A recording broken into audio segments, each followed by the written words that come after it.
Livre des Proverbes, chapitre 13. Un fils sage écoute l'instruction de son père, mais le moqueur n'écoute pas la réprimande.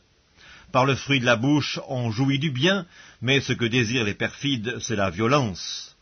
Celui qui veille sur sa bouche garde son âme, celui qui ouvre de grandes lèvres court à sa perte. L'âme du paresseux a des désirs qu'il ne peut satisfaire, mais l'âme des hommes diligents sera rassasiée. Le juste a de la haine pour les paroles mensongères, le méchant se rend odieux et se couvre de honte. La justice garde celui dont la voie est intègre, mais la méchanceté cause la ruine du pécheur.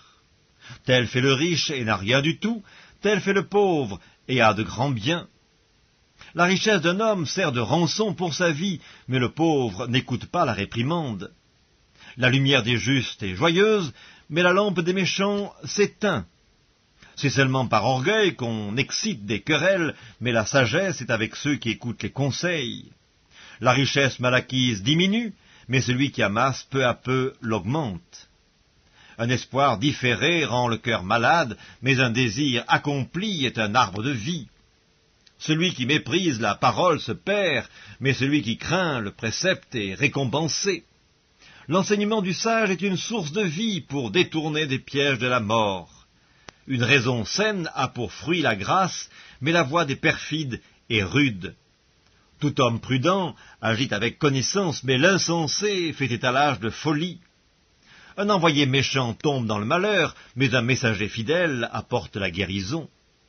La pauvreté et la honte sont le partage de celui qui rejette la correction, mais celui qui a égard à la réprimande est honoré.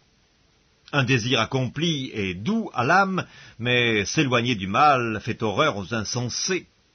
Celui qui fréquente les sages devient sage, mais celui qui se plaît avec les insensés s'en trouve mal. Le malheur poursuit ceux qui pêchent, mais le bonheur récompense les justes.